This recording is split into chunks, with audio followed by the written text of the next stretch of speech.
నామానికి మహిమ కలుగును గాక. అందరికీ వందనాలు.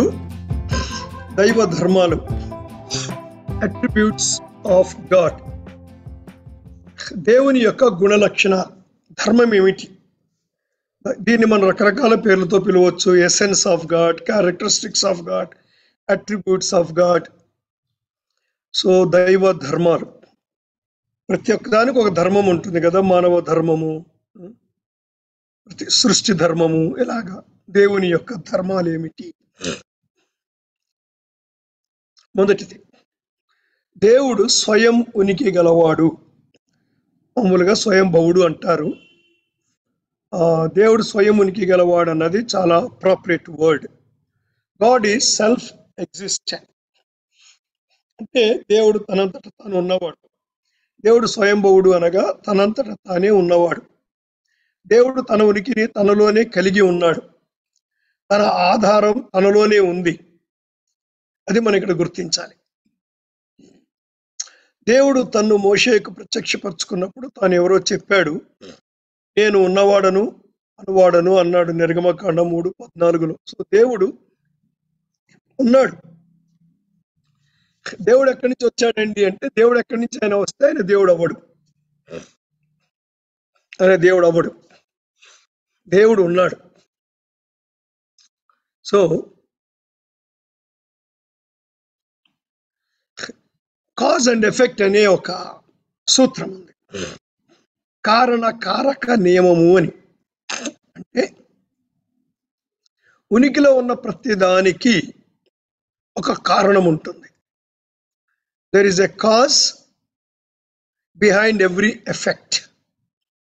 ప్రతి కారకానికి వెనుక ఒక కారణం ఉంటుంది. కాబట్టి దేవుడున్నాడు గనక దేవునికి కారణం ఏమిటి? దేవునికి కారణం లేదు. జనరల్గా ఏం చెప్పుకుంటామంటే, god himself is first cause. దేవుడే ప్రథమ కారణం.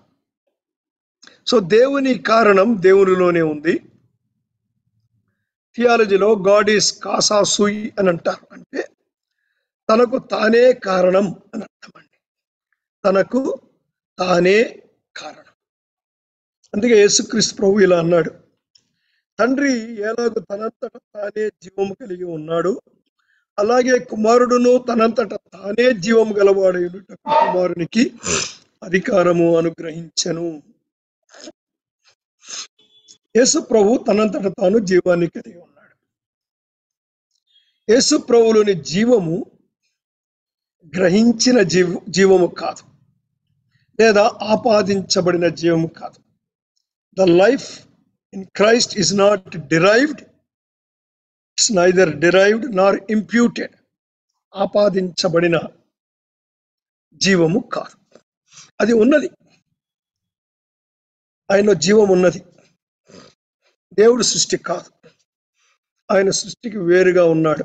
ఎందుకంటే ఆయన సృష్టికర్త. చాలా వచనాలు ఉన్నాయి. యేసు ప్రభు తన గురించి తాను చెప్పుకుంటూ అయాం అన్నాడు, నేనే అన్నాడు. అనగా హెబ్రీ భాషలో యెహోవా. అయాం, ఇగో ఈ మై అనే ఈ గ్రీకు పదం యోహాను సువార్తలో మనకు చాలాసార్లు కనబడుతుంది. సో ఈ పదంతో సంయుక్తంగా కలిపి 7 రూపక అలంకారాలు, మెటాఫోర్స్ యేసు ప్రభు తన గురించి తాను చెప్పుకున్నాడు. అంటే ఒక వ్యక్తి నేనే అనడానికి, దేవుడు నేనే అనడానికి చాలా వ్యత్యాసం ఉంది. జీవాహారము నేనే, నేను లోకమునకు వెలుగు, గొర్రెలు పోవు ద్వారము నేనే, నేను గొర్రెలకు మంచి కాపరిని, పునరుద్ధానమును జీవమును నేనే, నేనే మార్గమును సత్యమును జీవమును, నేను నిజమైన ద్రాక్షావల్లిని. ఇలాగ అనేక భాగాల్లో మనము చూడవచ్చు. అన్ని వచనాలు చదివితే మనకు సమయం సరిపోదు. రెండవ లక్షణము, దేవుడు నిత్యుడు. God is eternal. నిత్యత్వం అనేది కాలానికి సంబంధించిన అంశం. టైం ఎటర్నల్ లేదా ఎటర్నిటీ. టైం అంటే టెన్సెస్ ఉంటాయి. Past tense, present tense, present continuous tense, future tense. ఇక ఇంగ్లీష్లో అయితే చాలా టెన్సెస్ వచ్చేస్తాయండి. కానీ ఎటర్నిటీ అంటే అర్థం ఏంటంటే టైమ్లెస్. అది టైం కాదు, అసలుకి అది టైం కాదు. సో దేవుడు నిత్యుడు అన్నప్పుడు దేవుడు కాలాతీతుడు, కాలానికి అతీతమైన వాడు. కనుక దేవునికి అంతము లేదు, దేవునికి భూతకాలం లేదు, దేవునికి భవిష్యత్ కాలం లేదు. Everything is present tense for God. దేవునికి అంతా వర్తమానమే. మనకు పాస్ట్ టెన్స్ ఉంది, ప్రెజెంట్ టెన్స్ ఉంది, ఫ్యూచర్ టెన్స్ ఉంది. రేపు నేను వెళ్తాను, రేపు ఏం జరుగుతుందో నాకు తెలియదు.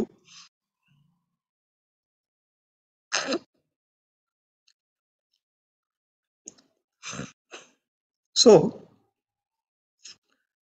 దేవునికి అంతా వర్తమానమే. భవిష్యత్తులో జరగబోయేది దేవునికి వర్తమానంలో జరుగుతున్నట్లుగానే జరిగినట్టుగానే చూస్తాడు. అందుకే దేవుడు ఆశ్చర్యపడడు. There are no surprises to god. Adam పాపం చేశాడు, అయ్యో అరే ఆదాం పాపం చేశాడా? దేవునికి ఆశ్చర్యం లేదు. లూసిఫర్ పాపం చేశాడు, అయ్యో లూసిఫర్ పాపం చేశాడే, ఒక దేవదూతగా నేను చేస్తే అరే, దేవుడు ఆశ్చర్యపడాడు. Because everything is present tense for god. అదే ఎటర్నిటీ. నిజానికి నిత్యత్వానికి టైం ఫ్యాక్టర్ అనేది లేనే లేదు. ఒక రకంగా చెప్పుకోవాలంటే టైంకి వ్యతిరేకమైన పదం ఎటర్నిటీ.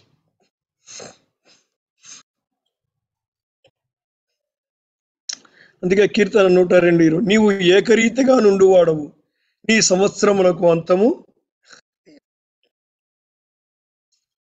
దేవుని నిత్యత్వాన్ని గురించి చాలా వాక్య భాగాలు ఉన్నాయి. సో మెనీ వర్సెస్ దేవుడు ఎటర్నల్ అని చెప్పడానికి. మూడవది, దేవుడు నిర్వికారుడు. దీన్నే మనము ఇమ్యూటబిలిటీ ఆఫ్ గాడ్ అంటాం. నిర్వికారుడు, వికారుడు అంటే వికారాలు లేనివాడు. అంటే వికారం అంటే మార్పు చెందడము అని అర్థం అండి. వికారము అంటే ఇది నిరాకారుడు కాదండి, డోంట్ గెట్ కన్ఫ్యూజ్డ్. నిరాకారుడు వేరు, నిర్వికారుడు వేరు. నిరాకారుడు అంటే నో షేప్. ఇది నిర్వికారుడు, ఇమ్యూటబిలిటీ ఆఫ్ గాడ్. అనగా దేవుడు మార్పు లేనివాడు, దేవుడు మారడు. నిన్న నేడు నిరంతరం యేసు ప్రభు ఒక్కలాగే ఉన్నాడు. అవును, యుగ యుగములు ఒక్క రీతిగానే ఉండును అని హెబ్రీ పత్రిక 13:8 చెప్తున్నాం. దీని అర్థం ఏమిటంటే దేవుడు తన స్వభావములో మార్పు లేనివాడని అర్థం. అంతేకాదు, తన వాగ్దానాలలో, ఉద్దేశాలలో మార్పు లేనివాడు. దేవుడు తాను చేసిన దానిని అభివృద్ధి చేయడము, సరిదిద్దడము చేయడం. ఆయన క్రియలు, ఆయన ఉద్దేశాలు, ఆయన వాగ్దానాలు అన్నీ సంపూర్ణమైనవే. సో దేవుడు తన వాగ్దానాలను మార్చుకో, అమెండ్మెంట్స్ చేయడు, అన్ని సంపూర్ణమైనవి అనే విషయాన్ని మనం ఇక్కడ గుర్తించాలి. మలాకి 3:6, యెహోవానైన నేను మార్పు లేనివాడని. యాకోబు 1:17 చక్కగా చెప్తాడు. ఆయన యందు ఏ చంచలత్వమును గమనాగమనముల వలన కలుగు ఏ ఛాయ అయినను లేదు. గమనాగమనముల వలన కలుగు ఏ ఛాయ అంటే కదులుతున్నప్పుడు సూర్యుడు కదులుతా ఉన్నాడు, భూమి తిరుగుతూ ఉంది, చంద్రుడు. సో ఛాయ మారుతూ ఉంటుంది. కానీ దేవునిలో ఏ చంచలత్వము లేదు. ఆయన మారడు. గమనాగమనముల వల్ల కలుగు ఏ ఛాయ అయినను కూడా దేవునికి లేదు. దేవుడు జ్యోతిర్మయుడు తండ్రి. ఆకాశంలోని జ్యోతులు భ్రమిస్తూ ఉన్నప్పుడు ఛాయలు, ప్రఛాయలు ఏర్పడుతూ ఉంటాయి. వాటి గమనాన్ని బట్టి, దూరాన్ని బట్టి అవి మారుతూ ఉంటాయి. కానీ దేవునిలో అలాంటివి ఏర్పడవు అని యాకోబు భక్తుడు చెప్తూ ఉన్నాడు. కీర్తన 33:1 యెహోవా ఆలోచన సదాకాలము నిలుచును, ఆయన సంకల్పములు తరతరములుండును. 23:19 దేవుడు అబద్ధమాడుటకు నరుడు కాడు, పశ్చాత్తాపపడుటకు ఆయన నరపుత్రుడు కాదు. So many versus.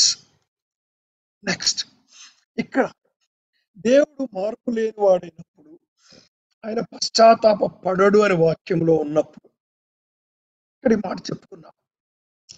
మరి కొన్ని వాక్యాల విషయం ఏమిటి చూడండి. నిర్గమకాండం 32వ అధ్యాయం 9 నుంచి 14 వచనాల్లో ఇక్కడ ఇశ్రాయేలుల నాశనాన్ని గురించి రాయబడింది. 33:1-6లో హిజ్కియా మరణం, యోనా 3:4-10 వచనాల్లో నినెవే వినాశనం, నోహ దినములలోని మనుష్యులు, మొదటి సమూయేలు 17. ఈ అన్ని చోట్ల కూడా ఇశ్రాయేలుని నాశనం చేస్తానంటాడు, చెయ్యడు. హిజ్కియా మరణం గురించి దేవుడు చెప్పాడు, మరి పొడిగించాడు, చచ్చిపోతావు నువ్వు కొద్ది రోజుల్లో. నినెవే నేను నాశనం చేయబోతున్నాను 3 రోజుల్లో అని చెప్పాడు, దేవుడు చేయలేదు. నోహ దినములలోని మనుషులు, ఆయన మనుషులు సృష్టించినందుకు తన హృదయంలో నొచ్చుకొనెను, సంతాపపడెను. సౌలును గూర్చి దేవుడు సౌలును ఏర్పాటు చేసినందుకు రాజుగా ఆయన సంతాపపడెను, పశ్చాత్తాపపడెను. ఇలాంటి మాటలు ఉన్నాయి. మరి మార్పు లేనప్పుడు ఏంటి ఈ వచనాల విషయం ఏమిటి? ఇక్కడి వచనాలు గమనించండి. సామెతలు 11:20 మూర్ఖ చిత్తులు యెహోవాకు హేయులు, యథార్థముగా ప్రవర్తించువారు ఆయనకు ఇష్టలు. సామెతలు 12:22 అబద్ధమాడు పెదవులు యెహోవాకు హేయములు, సత్యవర్తనలు ఆయనకు ఇష్టలు. అతిక్రమలు దాచిపెట్టువాడు వర్ధిల్లడు, వాటిని ఒప్పుకొని విడిచిపెట్టువాడు వర్ధిల్లును. వాటిని ఒప్పుకొని విడిచిపెట్టువాడు కనికరము పొందును. ఇది కొద్దిగా రాంగ్లీ టైప్. ఓకే. సద్భావం గల వారి ఎడల నీవు సద్భావం చూపదము, మూర్ఖుడి ఎడల వికటము చూపు. ఇలాంటి వచనాలు చాలా ఉన్నాయి. దేవా విరిగి నలిగిన హృదయంలో నీవు అలక్ష్యం చెయ్యవు. సో దేవుడు పాపాన్ని, తిరుగుబాటును సహించడు.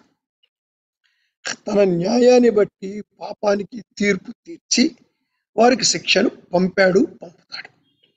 వారు పశ్చాత్తాపపడినప్పుడు తన తీర్పును నిలువరించి వారికి తన కనికరాన్ని చూపిస్తాడు. అంతే తప్ప దేవుడు తన నిర్ణయాన్ని మార్చుకున్నాడని అర్థం కాదండి. దేవునిలో కృపా కనికరాలు కూడా ఉన్నాయి. అసలు దేవుని ధర్మములోనే పశ్చాత్తాపపడితే క్షమించుట అనే ధర్మము దేవునిలోనే ఉంది. కనుక దేవుడు తన ధర్మానికి వ్యతిరేకంగా పని చేయడు. సో తప్పు చేశారు, దేవుడు శిక్షిద్దామన్నాడు, శిక్ష ప్రకటించాడు. వాడు పశ్చాత్తాపపడ్డాడు, దేవుడు తన యొక్క కనికరాన్ని బట్టి క్షమించాడు. సో దీనికి దేవుడిలో మార్పు ఉంది అని చెప్పడానికి ఏమి సంబంధము లేదు. అంటే మార్పు లేకపోవడం అన్నది మనం సరిగ్గా అర్థం చేసుకోలేదు. మార్పు లేకపోవట అనే దానిని మనం సరిగ్గా అర్థం చేసుకోలేదు. బైబిల్ యొక్క డెఫినేషన్ ఏమిటో మనం అర్థం చేసుకోవాలి. సో ఇది మార్పు కాదు. దేవుడు తన స్వభావాన్ని అనుసరించే పని చేశాడు. ఇక పశ్చాత్తాపము అనే మాట ఒక పాపి పశ్చాత్తాపడుట అనే అర్థంలో లేదు. పశ్చాత్తాపం అంటే లోతైన దుఃఖాన్ని అనుభవించడం. ఒక పాపి పశ్చాత్తాపడేటప్పుడు లోతైన దుఃఖాన్ని అనుభవిస్తాడు, అది పశ్చాత్తాపం. సో దేవుడు లోతైన దుఃఖాన్ని అనుభవిస్తున్నాడు. అంతే తప్ప ఆయనకి తెలియక కాదు, ఆయన తన నిర్ణయాన్ని మార్చుకున్నాడని కాదు, అయ్యో నేను తప్పు చేశానే అనే భావన కాదు. లోతైన దుఃఖాన్ని అనుభవించుట అని అర్థం. సో సౌలు విషయంలో పశ్చాత్తాప పడను అంటే దేవుడు చాలా దుఃఖపడ్డాడు. ఎందుకు సౌలు ఇలా అయిపోయాడు అని. ఎందుకు అయిపోయాడు దేవునికి తెలుసు, అయిపోతాడన్న సంగతి కూడా దేవునికి తెలుసు. కానీ ఇశ్రాయేలు ప్రజలు సౌలుని ఎన్నుకున్నారు. దేవుడు వారి నిర్ణయాన్ని సరే అన్నాడు. ఎందుకంటే దేవుడు మానవునికి సొంత ఇష్టం ఇచ్చాడు. దేవుడు మనిషిని రోబోట్ లాగా చేయలేదు. సో గాడ్ ఆనర్స్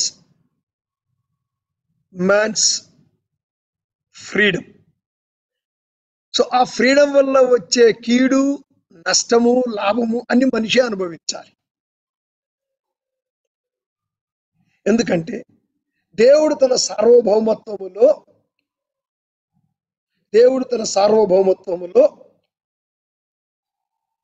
మనిషికి ఫ్రీడమ్ ఇచ్చాడు. I will give you one example. One way traffic ఉంది. ముఖ్యంగా హైదరాబాద్ రోడ్లు తీసుకుందాం. మధ్యలో డివైడర్ ఉంది.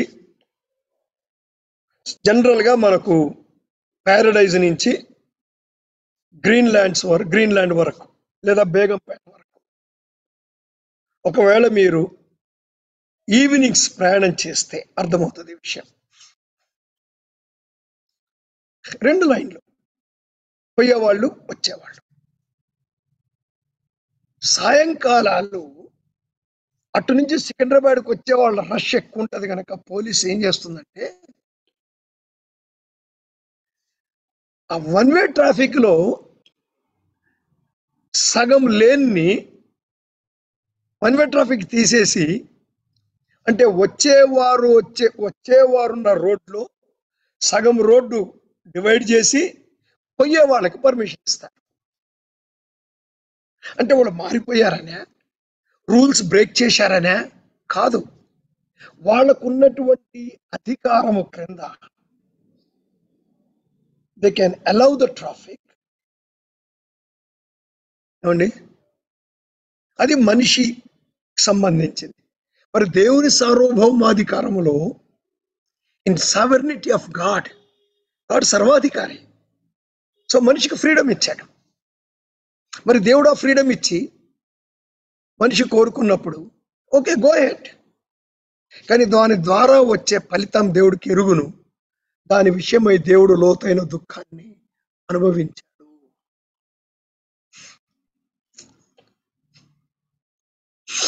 నాలుగవదిగా దేవుడు సర్వవ్యాపి. God is omnipresent. ఏంటి దీని అర్థం ఏంటి? నిర్వచనం, డెఫినిషన్. దేవునికి స్వరూపము గాని పరిమాణము గాని లేవు. God has no shape and no dimensions. అందుకే ఏ రూపాన్ని మీరు చేసుకోవద్దు అని చెప్పుకున్నాడు. ఏ రూపాన్ని మీరు చేసుకోవద్దు అని చెప్పాడు దేవుడు. ఎందుకు? దేవునికి రూపము లేదు, ఈ స్పిరిట్. సో దేవునికి స్వరూపము గాని పరిమాణము గాని అంటే కొలతలు గాని లేవు. దేవుడు తన సంపూర్ణతతో ప్రతి స్థలములో ప్రతి చోటులో ఉంటాడు. అయినప్పటికీ వేరు స్థలాల్లో వేరుగా ఉంటాడు. బాగా అర్థం చేసుకోండి. What is omni present? పోయిన వారము గాడ్ ఈజ్ ఇన్ఫినిట్, దేవుడు అనంతుడు అనే విషయాన్ని మనం చూశాం.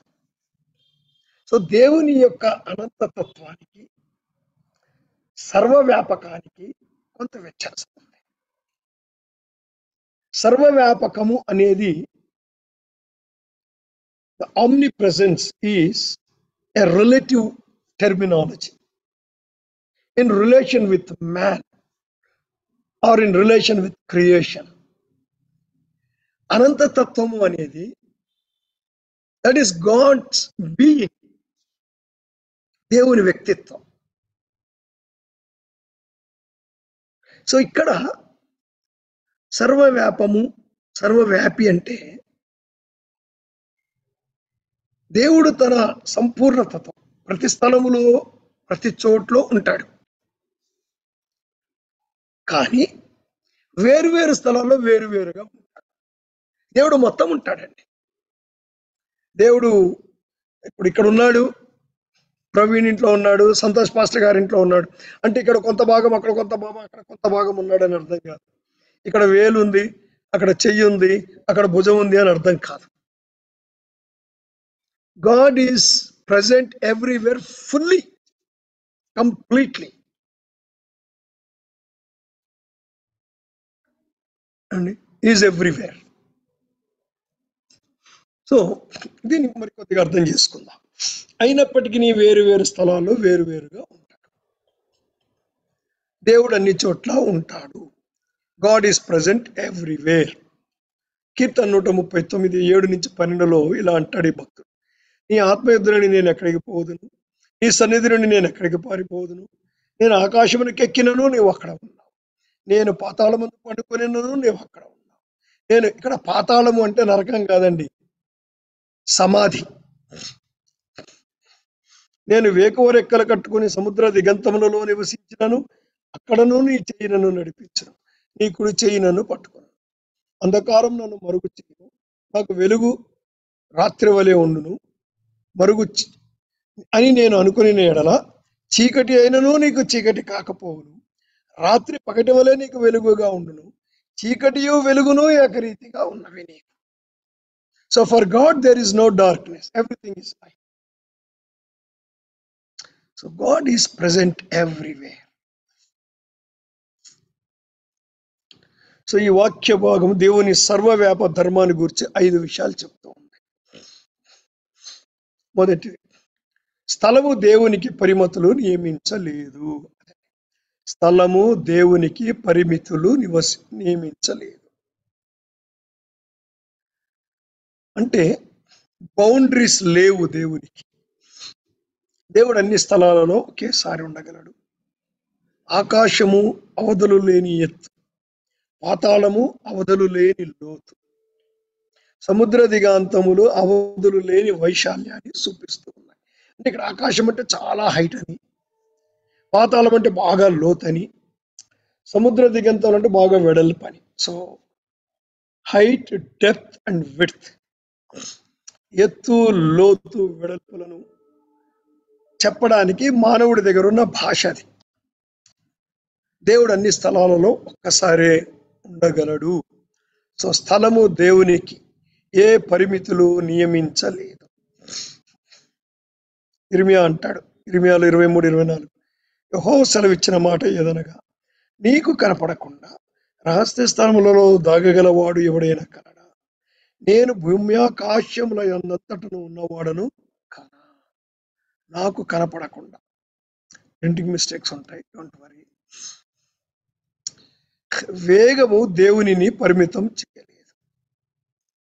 వేకువ రెక్కలు కట్టుకొని ఎగిరినను అని అంటాడు. అంటే వేగం అంటే ఎంత వేగంగా వెళ్తే నేను దేవుని దాటిపోగలను అండి. రాకెట్ మహావేగంగా వెళ్తుంది. అంటే భూమి యొక్క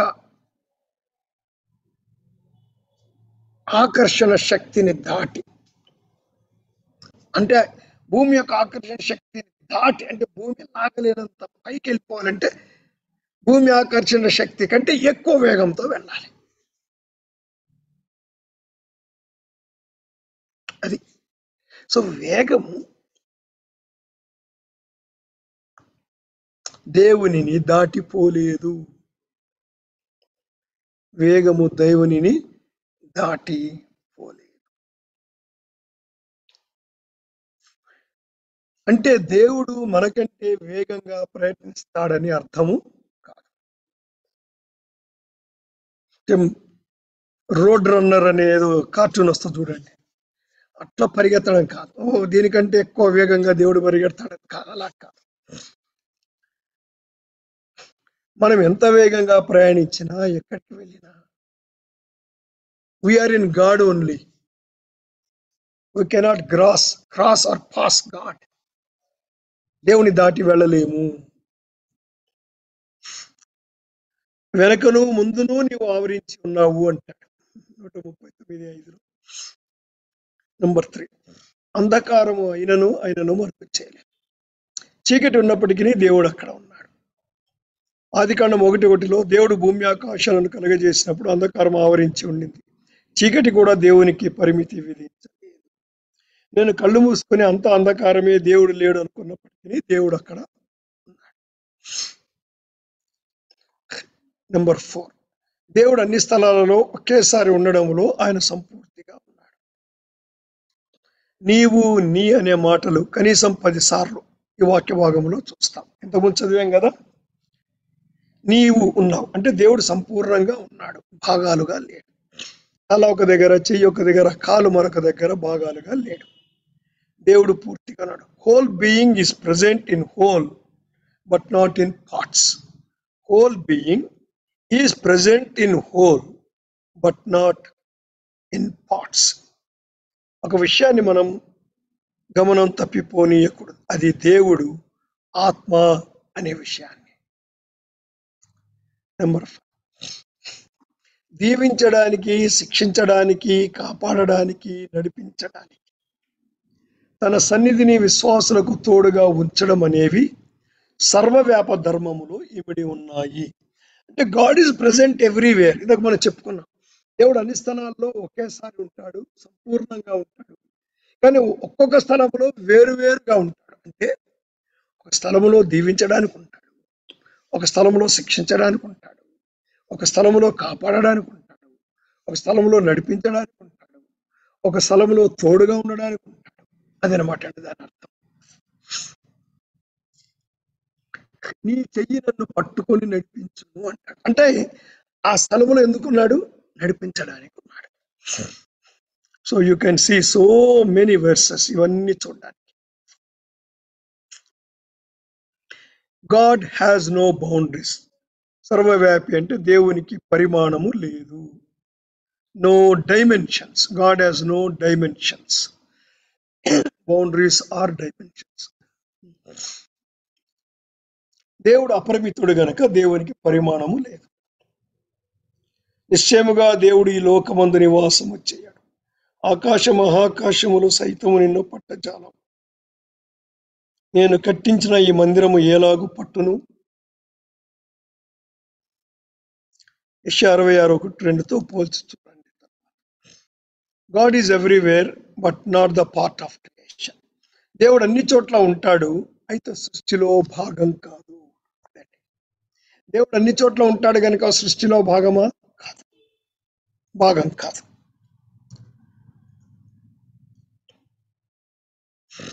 దేవుడు అన్ని చోట్ల ఉన్నప్పటికీ దేవుడు సృష్టిలో భాగం కాదు. అందుకే దేవునికి స్వరూపాన్ని ఇవ్వకూడదు, ఇవ్వలేము కూడా.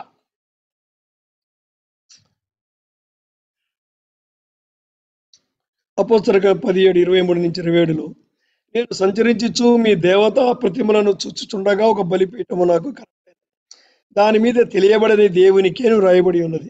కాబట్టి మీరు తెలియక దేని యందు భక్తి కలిగి ఉన్నారో దానినే మీకు ప్రచురపరుచుతున్నాను. సో మిగిలిన వాక్యం పూర్తిగా చదవండి.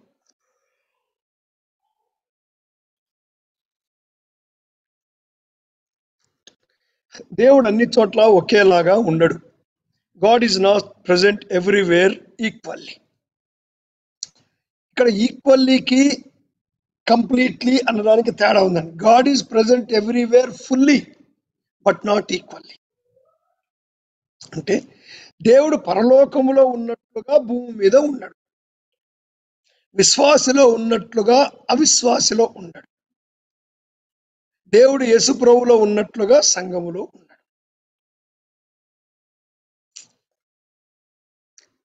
నెక్స్ట్, దేవుడు వివిధ కృత్యాలతో, వేరువేరు కారణాలతో, వేరువేరు స్థలాలలో, వేరువేరు వ్యక్తులతో ఉంటాడు. అంటే ఒకేసారి అన్ని స్థలాల్లో దేవుడు ఉంటాడు. అలా ఉన్నప్పుడు వివిధ కృత్యాలతో, వేరువేరు కారణాలతో, వేరువేరు స్థలాలలో, వేరువేరు వ్యక్తులతో ఉంటాడు ఒకేసారి. God is present in different places with different reasons. దీవించడానికి, శిక్షించడానికి, కాపాడడానికి, నడిపించడానికి, తన సన్నిధిని విశ్వాసులకు తోడుగా ఉంచడం అనేవి సర్వవ్యాప ధర్మములో ఇమిడి ఉన్నాయి అనే విషయాన్ని చూశాం మనం. శిక్షించుటకు. ఆమోసు 9:1-4 చూశారు ఇక్కడ. యెహోవా బలిపీఠము పైగా నిలిచి ఉండుట నేను చూచితిని. అప్పుడు ఆయన ఆజ్ఞ నాకు ఇవ్వగా, గడపలు కదిలిపోనట్లుగా పై కొమ్ములను కొట్టివేసి వారందరి తలల మీద వాటిని పొడవేసి పగలగొట్టు. తర్వాత వారిలో ఒకడును తప్పించుకుని వారిలో ఎవడు బ్రతకకుండను. నేను వారిని అందరినీ ఖడ్గము చేత వధింతు. వారు పాతాళంలో చచ్చిపోయిన అక్కడ నుండి నా హస్తము వారిని బయటికి. So God is present there to punish, to declare his judgement. ఆయన తన న్యాయ తీర్పును చెప్పడానికి, శిక్షించటానికి ఆ స్థలంలో ఉన్నాడు. నిర్వహించుటకు, పోషించుటకు, కాపాడు. కొలస్సీ 1. ఆయన అన్నింటికంటే ముందుగా ఉన్నాడు. ఆయనే సమస్తమునకు ఆధారభూతుడు. అన్నిటికీ ఆధారం ఆయనే. హెబ్రీ 1:3-4. ఆయన దేవుని మహిమ యొక్క తేజస్సును, ఆయన తత్వం యొక్క మూర్తిమంతమునై ఉండి తన మహత్తు గల మాట చేత సమస్తమును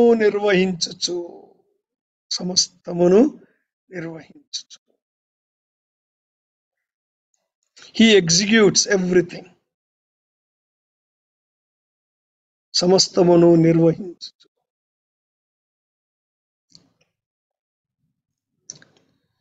ఆశీర్వదించు. కీర్తన 16. జీవ మార్గం నీకు తెలియచేసేదవు. నీ సన్నిధిని సంపూర్ణ సంతోషము కలదు. నీ కుడి చేతిలో నిత్య సుఖములు కలవు. కొన్నిసార్లు దేవుడు ఆశీర్వదించడానికి ఆ స్థలంలో ఉంటాడు. Next, God is unified. దేవుడు ఏకంగా ఉన్నాడు. దేవుని అనంత తత్వములో మనం గ్రహించాల్సిన మరో అంశం దేవుని యొక్క ఏకత, లేక అఖండత, లేక సామాన్యత. సో దీన్ని జనరల్గా సింప్లిసిటీ ఆఫ్ గాడ్ అని అంటారు, ఆర్ యూనిటీ ఆఫ్ గాడ్ అని అంటారు అండి. So God is undivided. దీని ఇంగ్లీష్లో యూనిటీ లేదా సింప్లిసిటీ అన్నారు. దీని భావం ఏంటంటే దేవుడు అఖండంగా ఉన్నాడు, అంటే ఖండాలుగా లేడు, విభాగాలుగా ముక్కలుగా లేడు. దేవుడు సామాన్యంగా ఉన్నాడు, అంటే సంక్లిష్టంగా లేడు. God is unity. It doesn't exist in parts. God is simple but not complex.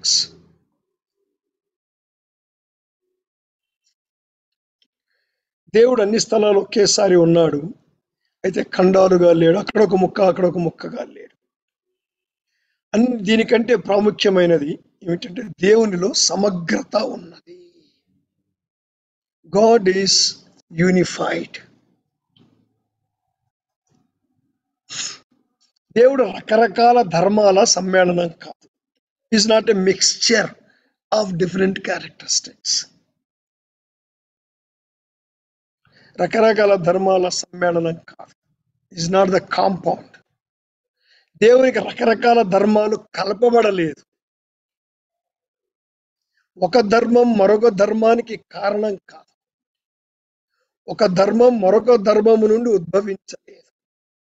దేవునిలో కొంత ఒక ధర్మం, మరొక ధర్మం లేదు. అంటే దేవుడు న్యాయవంతుడు, దేవుడు సర్వశక్తిమంతుడు. సో దేవుడు సంపూర్ణంగా సర్వశక్తిమంతుడు, దేవుడు సంపూర్ణంగా న్యాయవంతుడు, దేవుడు ప్రేమ గలవాడు, దేవుడు కోపము గలవాడు, సంపూర్ణంగా కోపం గలవాడు, సంపూర్ణంగా ప్రేమ గలవాడు. ఆయన కృప గలవాడు, ఆయన కనికరం గలవాడు. కృపలో నుంచి కనికరం రాలేదు, లేకపోతే కృపకు కనికరం ఆధారం కాలేదు. కృప వచ్చింది కనుక కనికరం వచ్చి చేరలేదు. God is unified. He is not complex.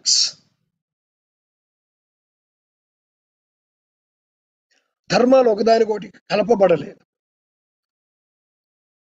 గుణ లక్షణాలు ప్రతి ధర్మము దేనికదే ఇండిపెండెంట్గా ఉంది, సంపూర్తిగా ఉంది. ఒక ధర్మం మరొక ధర్మానికి కారణం కాదు.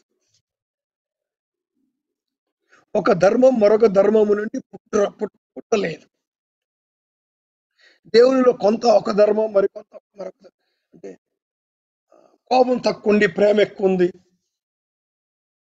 అలా కాదండి. ఇంకో మాటలో చెప్పాలంటే 100%, 100%, 100%. God is only 100%. Every character is 100%. So God is unified. దేవుడు ఏకత. యెహోవా కనికరము, దయ, దీర్ఘశాంతము, విస్తారమైన కృపా సత్యములు గల దేవుడైన యెహోవా. ఆయన 1000 మందికి కృప చూపును, దోషమును, అపరాధమును, పాపమును క్షమించును గాని ఆయన దోషులను నిర్దోషులనుగా ఎంచక 3-4 తరముల వరకు కుమారుల మీదకి రప్పించు. So God is complete and every character is complete. యోహాను తన మొదటి పత్రికలో దేవుని గురించి రాస్తాడు. దేవుడు వెలుగు అంటాడు. ఆ తర్వాత దేవుని యందు పాపము లేదు అని రాస్తాడు. దేవుడు నీతిమంతుడు అని రాస్తాడు. ఆ తర్వాత దేవుడు ప్రేమ స్వరూపి అని కూడా రాస్తాడు. దేవునిలోని ధర్మాలన్నీ దైవ ధర్మాలే. ఒకటి ఎక్కువ కాదు, ఒకటి తక్కువ కాదు, ఒకటి ముందు కాదు, ఒకటి వెనక కాదు. దేవుడు ఎల్లవేళలా, అన్ని సమయాల్లో, అన్ని పరిస్థితుల్లో, అన్ని సంబంధాలలో, అన్ని క్రియల్లో న్యాయం, ప్రేమ, సత్యం, దయ, పరిశుద్ధత, నీతి, మంచితనం, శక్తి, బలము, జ్ఞానము గలవాడు. That is called the unity of God. దేవుని యొక్క ఏకత అంటాం దాన్ని. సో దేవునిలో సమగ్రత ఉంది.